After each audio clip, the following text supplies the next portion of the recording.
All right, we are live. Happy Tuesday, everybody. Happy Tuesday. We got Kim's of Mugs and Such, and we got me of One Authentic Woman. Um, what are you working on new?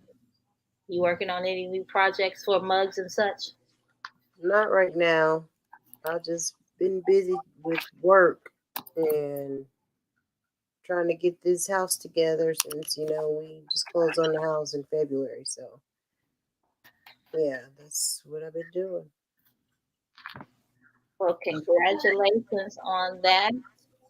So we're gonna just jump right on in. Cool, cool, cool, cool. Whoever comes is whoever comes. So, um, for those of you who have been hanging out with us for a minute. Auntie J is on the mend, so I just want to say that if any of you all were wondering what was going on with her because she hadn't been in it for a while. So we're going to start off with toxic relationships. So when I looked up the definition of you can't, of course, there is no Webster's dictionary meaning of toxic relationships, but what I was able to find was the meaning of toxic, pertaining to affected with or caused by a toxin or poison, acting as or having the effect of poison. That's the closest that I was able to find, acting as or having the effect, causing unpleasant feelings, harmful or malicious. Okay, that's close. Um, then it goes to talking about toxic as far as finance. So we're going to talk about toxic relationships.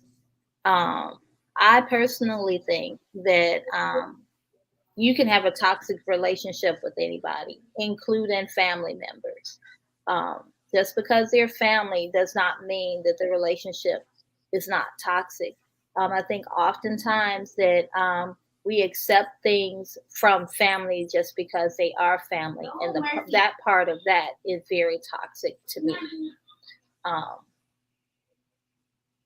that's all I got to say. What do you think about the toxic relationships? Yeah, they can come in any forms family, friends, romantic.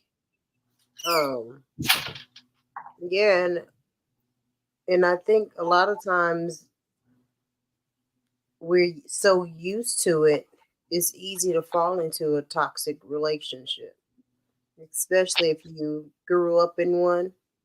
Mm. It's easy to find the toxicity in relationships as far as friendships or romantic relationships. So yeah. Just connect with connections all together. If it's something that you're accustomed to, it's almost like it's something that you're attracted to.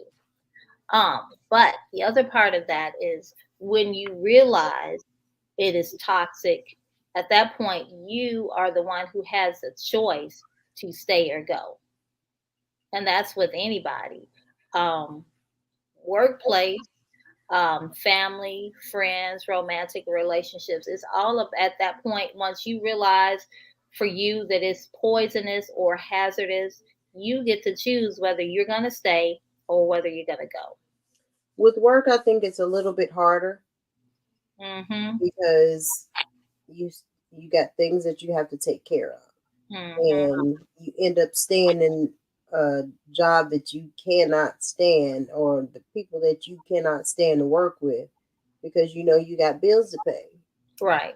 And again, with that comes a complacency of, I'm just here, so, and I got a job, so I'm not gonna try to look for anything else. So, and the same thing with that complacency goes with that toxic relationship. Go back to that as well. I also could say, even for family, because everybody always say, that's your family. You have to go along with it. Um, I don't necessarily. Well, I'm not going to even say I don't necessarily agree. I um, vehemently disagree disagree with that. I believe that just because it's family, that you should accept it from family even more, because family is supposed to love you and care for you, and you're supposed to love them and care for them.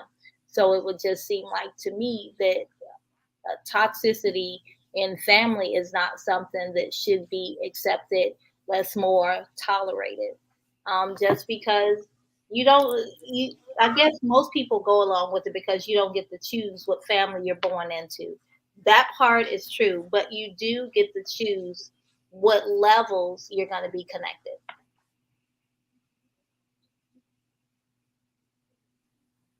With that, And it is what you're right. yeah, and it makes you feel, as a person who has stepped away from different things, uh, it makes me feel sad or even disappointed. But what's the choice? To be connected with people and in even places of toxicity, and be unhappy because of another person's expectation.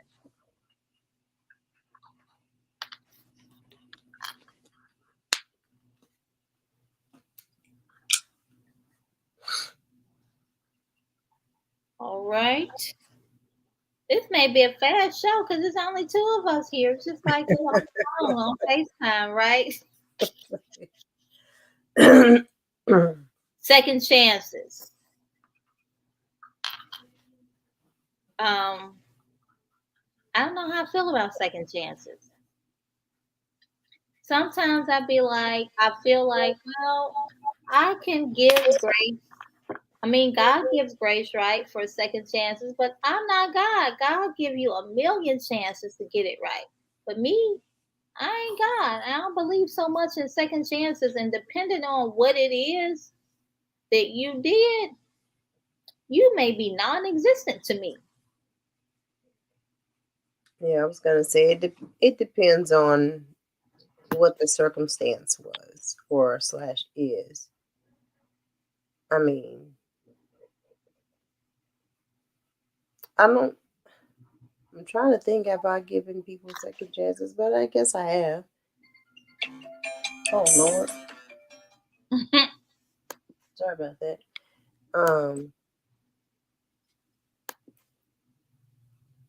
yeah, I don't know. Well, it really depends on what the offense is. Um, because I can tolerate a lot of stuff. Um, and and some things I just won't tolerate. You're right. You know, how I said before, about the friendship thing, and I keep going back to that. But Well, one of the well, one of my former good friends, um, she and I fell out one time, and I found out that she had a medical issue, and that's all I'm going to say because there may be somebody who knows who I'm talking about, so I don't want to put that part out. And hmm her daughter was like, "Well, you should call her and see how she's doing." I was like, oh, "Okay." Well, I called her, and she was like, "Well, I missed you. I missed our friendship. My family always ask about you, and I just didn't have the heart to tell them that I messed up our friendship, blah, blah, blah." And I was like, well, I mean, our relationship did kind of change because I felt betrayed. hmm And to me, a lie is a betrayal for me. Now, a lie hmm may not be a betrayal for anybody else, but a lie is a betrayal for me because you don't have to lie to me. You can just tell me the truth. And I said, well, if we have another issue like this, we can't be friends no more. And we did have an issue, um, similar to that.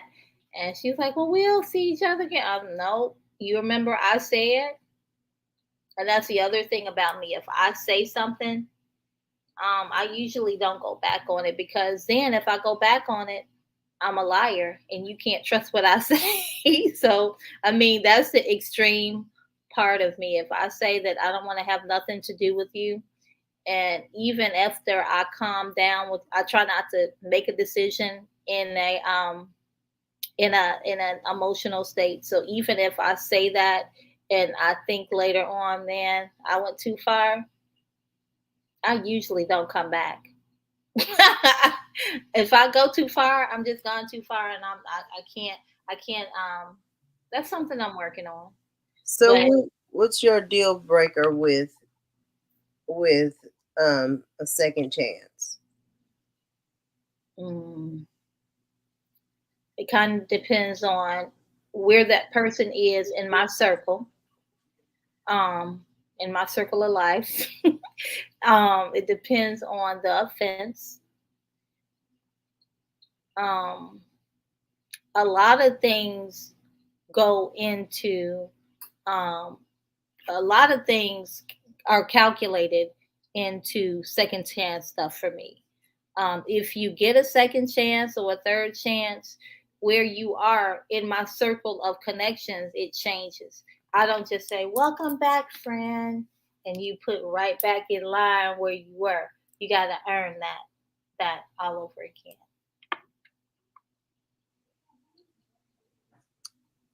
Um, I'm trying to. Yeah, I just don't know as far as. I guess I'm more forgiving than you. You right?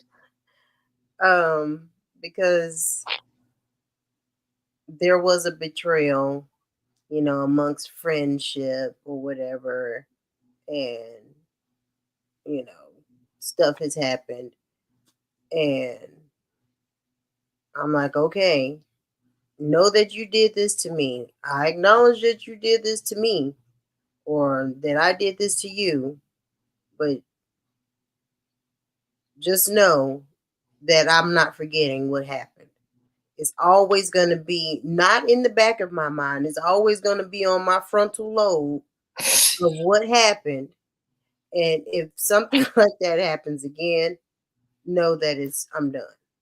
Oh, I mean, well, we just alike in that part. But I just don't let you back in. I just don't let you back to the front of the line right away. I just don't, because I just don't. I don't trust you. And to me, forgiveness is about not even thinking about it again, because you've earned. They have regained. You have regained trust with them. So um, I have to work on forgiving you to forget it. And as I work on forgiving you to forget it, that's how you progress in the line. Because again, you you I back may in. forgive you, but I'm not going to ever forget. It's not going to ever be in the back of my mind. It's always going to be on that frontal lobe because I'm always, I guess, have my guard up to see if, you know, to search for if it's, to look for those signs of it happening, of something happening again. So that's kind of like a trauma. Well, I guess so. Yeah, the way you were describing it, that's what I was thinking about.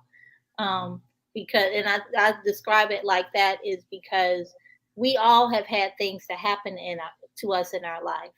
Hmm. And if something looks like something that hurt us before, then we automatically put our guard up. That's the trauma defense. So that's that same way for you. I guess so. Hmm. Never thought of it that way. Yeah, I always do a bunch of reading stuff and thinking about stuff, and you know. So yeah. Well, I guess when somebody hurts you, it is traumatic. Yeah. Somebody you care about betrays you, it is traumatic. And the other part of that, I mean, it's not a betrayal if it's not somebody you care about. If it's just some random person, it's just like it's something You they cuss do. them out and you keep it moving. Right.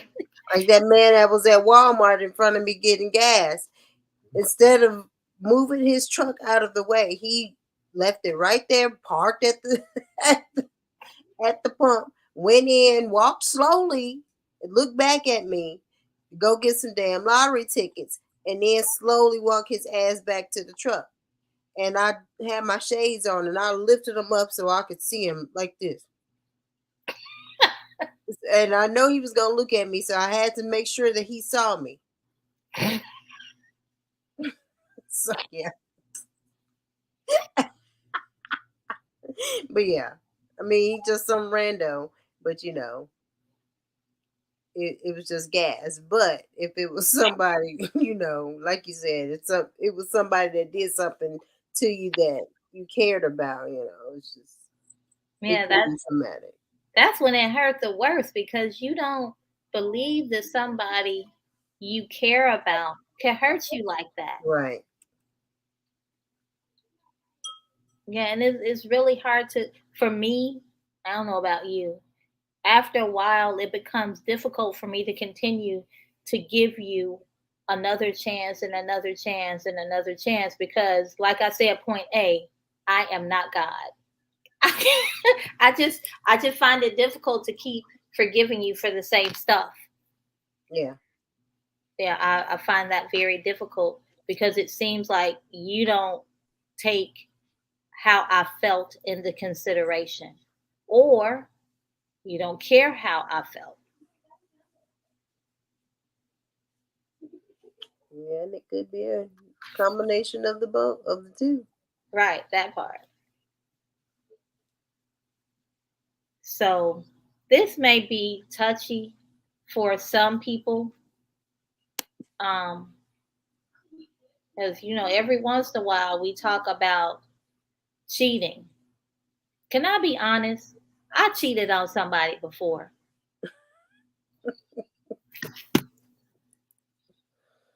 Mm. And if I cheat on you, this is me saying this is no valid reason for me cheating or anybody else cheating. But for me, I invest in a relationship. And if I feel like I'm gonna cheat, that means the relationship is over for me. For me. And for most women, just because women they step off in a relationship mentally before they step off physically. Mhm.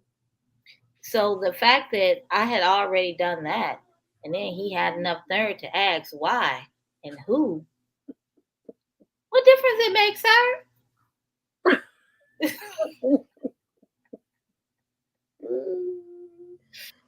Ah. I mean, I was young. I was in my 20s. So that was a long time ago. I'm not 29 like Coach Tony.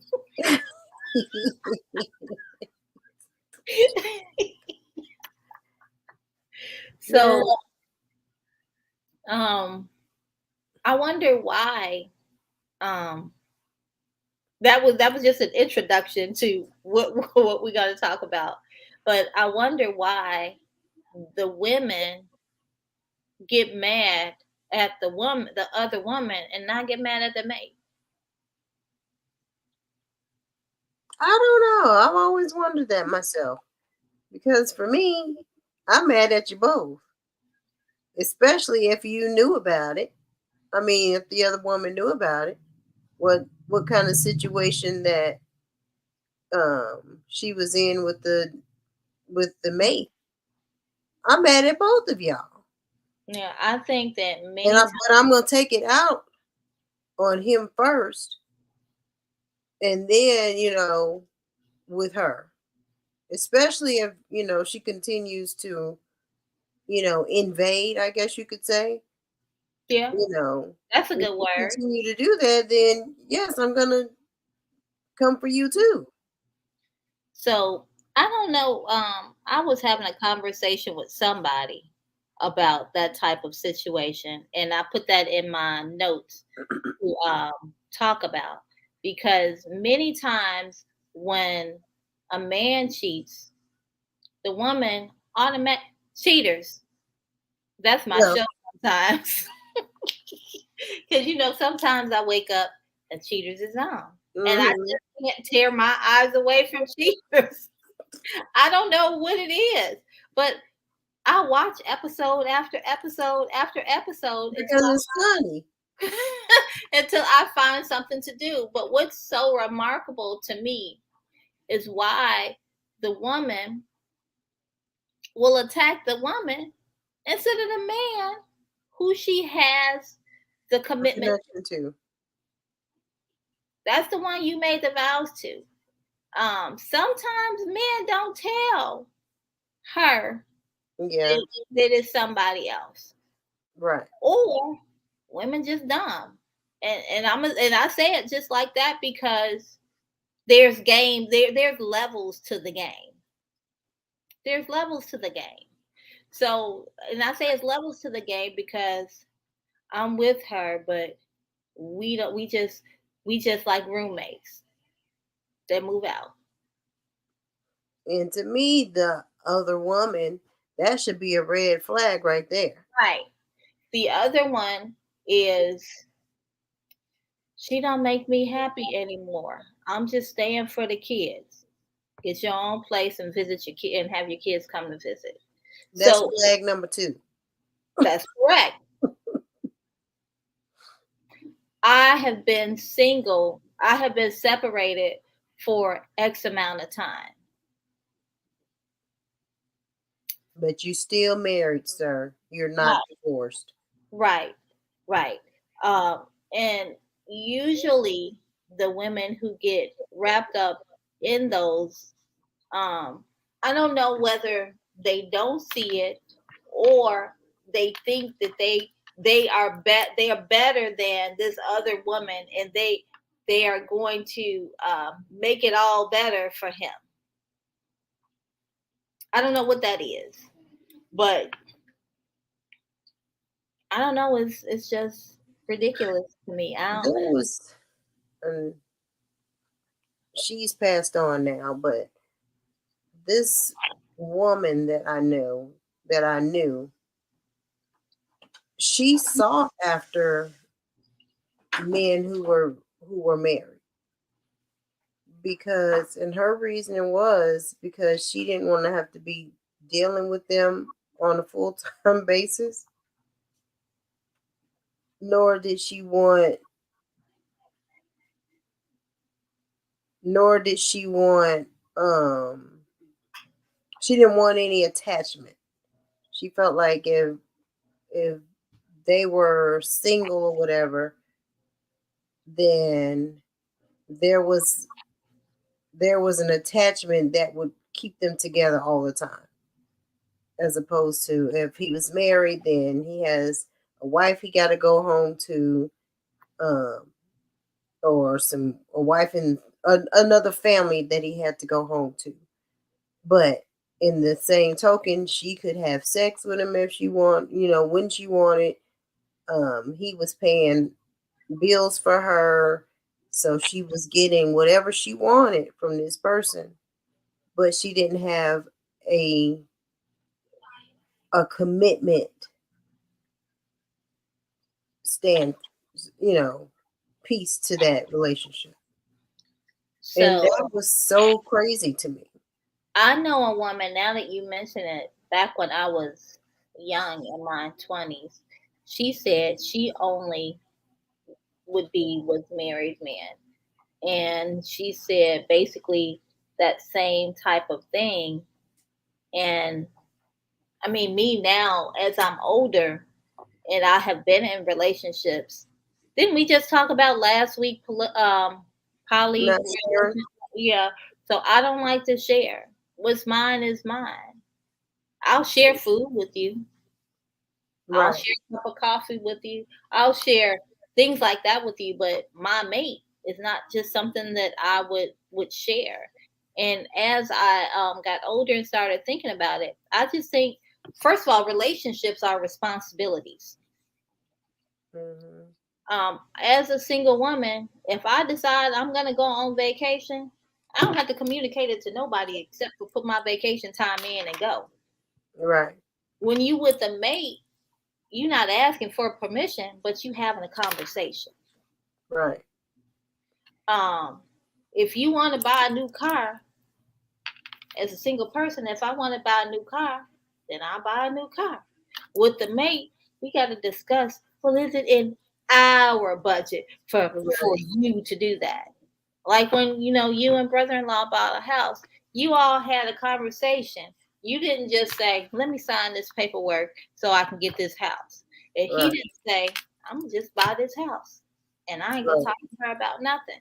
So the thing about that is, I think that that's one thing we don't want people who I'm gonna just say women in general because I don't know what men think because I ain't never been a man, so I don't know their thought process. So I'm gonna say that generally speaking, maybe they don't want to be responsible for relationship type stuff. Um, the other thing is maybe they have been hurt in something that they thought was a relationship and found out later that they were in a poly lifestyle that they didn't agree with. Mhm. So maybe that's another reason why they choose to be with people who cannot commit to them. Maybe deep down, they're afraid that they get connected to someone who doesn't want to be connected to them.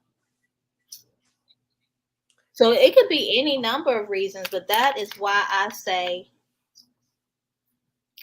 don't have sex as long as possible because sex just muddies the damn waters. It's Because just strange. chemically speaking, when a woman has sex or when a girl has sex, it releases oxytocin, and then I forgot the other chemical it releases, but I call it the dumb chemical because it makes you not even acknowledge that this dude is not even right. It's like the rose color. I guess people would call it rose colored glasses. I would just call it the dumb hormone because you see that he's not doing right stuff, but you don't have sex with him. And then the other part of that, I am so thirsty that Just drink you some water. I don't think that women communicate with girls well enough to have them to understand sex is just sex. Sex is not love. Mm. That's what I think. I think that sometimes we teach our girls mixed signals. Wait for wait for love, a man in a knight in shining armor, but we want her to be independent and we want her to understand she's sexy and this, that, and that. It's just too much stuff going on. And Mentally. if we can't get it together as grown women, how can we teach young girls to figure it out when we haven't gotten it figured it out? We haven't gotten it figured out yet. Yeah.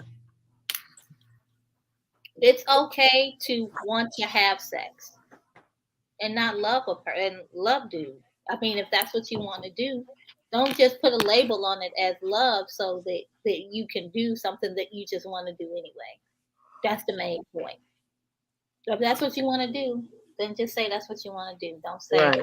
I love him. No, you don't. It's just I want to have sex, and you don't want people thinking you, labeling you as a whore or thought or any of those things Hmm. they label female for wanting to have sex. Right. So that part, and that leads us to the next topic. You smell desperate, honey. Self esteem, self worth, and your value. So one Sunday, my daughter and I we do live on Instagram on Sunday at 8 o'clock. 8 o'clock. Central Standard Time. You figure out what time zone you in to figure out your time. So, last week, this Sunday, we talked about self esteem, self worth, and value, and how oftentimes we think those three are the same, but they are not the same. Esteem is how you esteem yourself. Self worth is the value you give to yourself. That is connected to self esteem directly. And value is what value do other people have for you in their life? That part. And the best way that the example that I usually use to describe that is milk. Milk comes in different sizes, different brands, and different costs. And based on COVID, milk is very expensive now. I'm glad I don't drink milk like that. I use it to cook with macaroni and cheese, whatever. So when you go to the store, you see the different sizes. Maybe we'll go for with the gallon size for the sake of the example. Borden milk I saw was for $5, and then a store brand milk may be on sale for $2.69. Same container, same amount, different price. And then there may be one in between that one. So the value is how much you choose, which one you're going to choose based on the value it is to you. I am not going to buy Borden $5 milk. I am probably not going to buy the mid grade milk. I'm going to buy the lowest one because it has no value to me. I don't value it. I'm making macaroni and cheese, so I might even get the small container. But I don't need that much milk for macaroni and cheese. Well, I'm that $5 milk.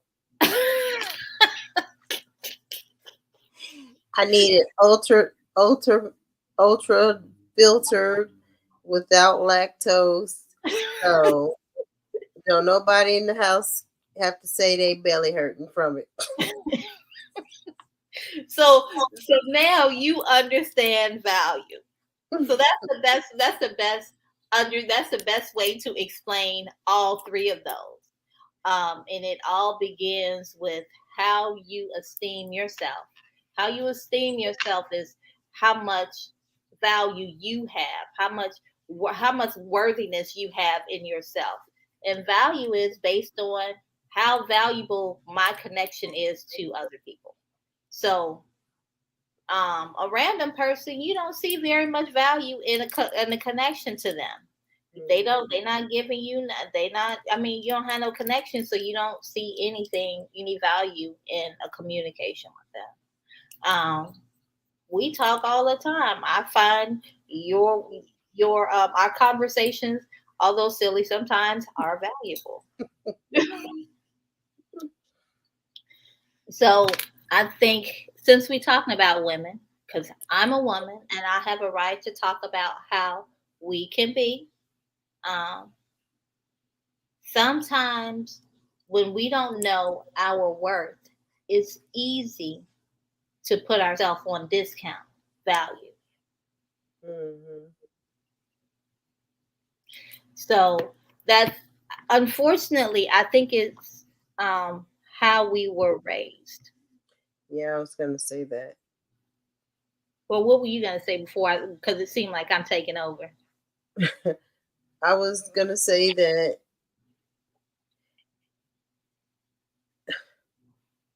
how we see the women, that we grow up with, or that in our circle, as far as aunts and even our mothers, grandmothers, how they um, go navigate through life. We're all watching that, Hmm. and it's a learned behavior. because that's the way they did things, even though we may not consciously do things that they do. And we talk about it all the time. Oh, we turn it into mom, we turn it into granny. It's not something that we consciously do, but it's stuff that we've picked up from these women in our lives that we and even our friendship, with other women. Is not something that you just go out and you search for these characteristics to portray. It's things that we've seen, and we don't willingly do them. It's just kind of ingrained in our lives. So we actually mimic that. And like I said, it's not conscious, it's just, a learned behavior that we mimic. I I would go even further to say some of the things that were said to us, like you are selfish.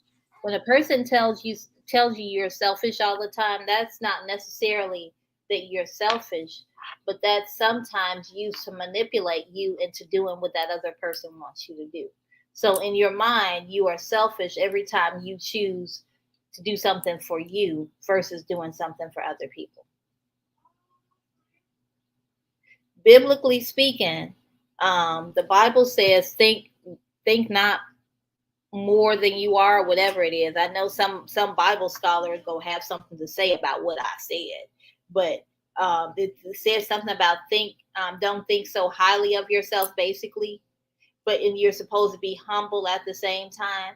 And yes, I'm cool with being humble, but I'm supposed to be thinking lowly of myself all the while being humble, and also believe that I am a child of God. So none of that makes any sense, and it's very confusing.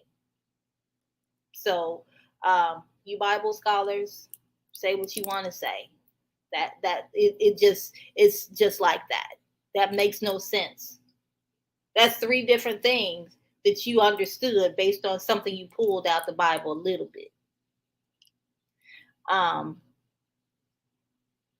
I think my relationship with mom, my grandmother, that to me, she esteemed me a lot. Um, because she would see me, and she wouldn't say nothing when she would see me when I would be places that I would have no business being. But when I would come back into the space, she'd say, "Well, Tracy, were you at such and such?" No, no, I wasn't there. Yeah, it was you. I know it was you because I know your walk. You walk with your nose in the air, and then she would imitate how she see me walking. Um, so she esteemed me a lot. Um, Esteem is important, as far as telling your children that you're proud of them, and not just because they're cute, because and beautiful, because that's in the eye of the beholder. Because I've seen some funny looking babies, and y'all out here talking about they cute. So that's all in the eye of the beholder. Um, Esteeming a person, um, and things that are important for life skills. Um, you are smart. You are brave. I like how you decided to do that. Those type of things that are esteem builders.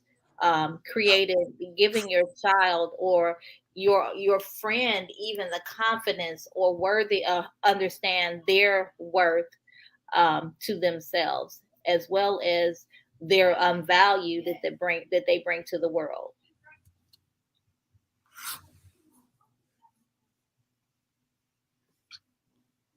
Oh, you agreeing? Yeah. Um, so don't so single women, don't be in a hurry to date because you getting older. I'm getting older, but I'm getting cuter as I get older. So I'm not desperate about what's gonna happen, what mate I'm gonna have because he gonna be something good. You are smart, you are kind, you are important. Right. Mm, you gotta say it like Abby from The Help. You is smart, you is kind, you is important. Oh, Yeah. And I mean, although that was good for her to be teaching that is actually very funny when we say it. yeah. But those are things that we should be not only telling our children, those are things that we should be reminding each other. And also ourselves. I like that song Mary J. Blige has. When she wakes up in the morning without makeup or whatever, Good morning, she telling gorgeous. herself, "Good morning, gorgeous." Mm-hmm. Yeah. So since it's us two and we've carried on a conversation, we talked this morning, so we've talked about it like super quickly with just the two of us, 41 minutes. So we're gonna call it a wrap. Um Kim, you can follow Mugs and Such by Kimberly on Instagram. You can follow me on One Authentic Woman on everything. That's Facebook, Instagram, Twitter, TikTok. I'm gonna be starting to move into TikTok a little bit. Maybe not on Twitter. It just kind of depends on what's gonna happen with Twitter since there's a new owner. Yeah, that's gonna be crazy. Yeah, so that's gonna depend. That's because I'm not gonna pay for social media.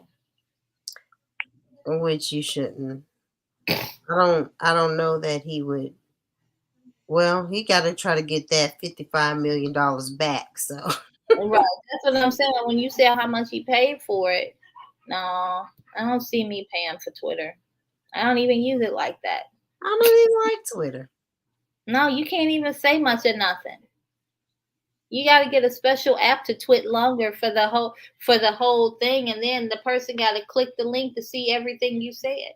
So what he's doing now, but I did hear this on, I think it was either Good Morning America or the radio or something. Anyway, with that, he's making an edit button, so you can go in and edit your messages that you tweet. So that's not no fun like that. You may as well keep it as delete.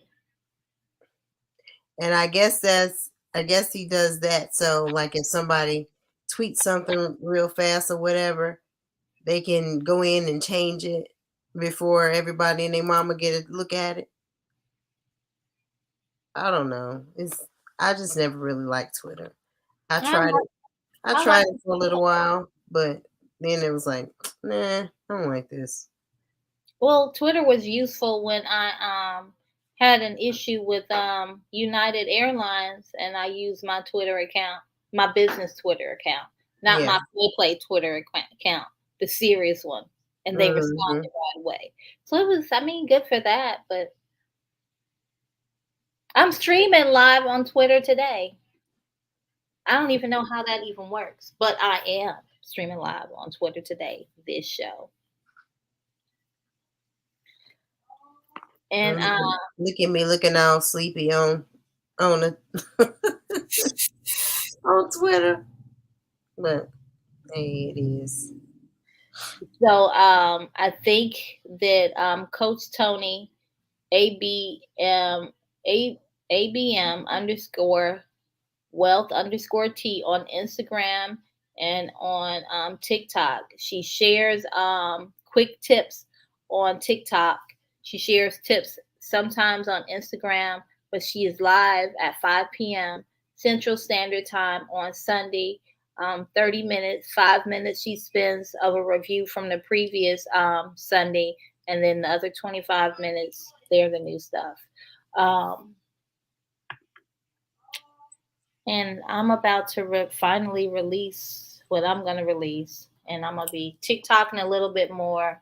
Um, and bringing you all some good content. Queendom Conversation is live on Instagram at 8 o'clock Central Standard Time. Like I said, you figure out what time zone um, it is for you. I usually share it to other social media platforms, but it's not live, it's just shared. And we're going to call it a wrap. Thank you for joining us tonight for Straight No Chaser, presented by The Collective, and we'll see you next week. Good night. Good night.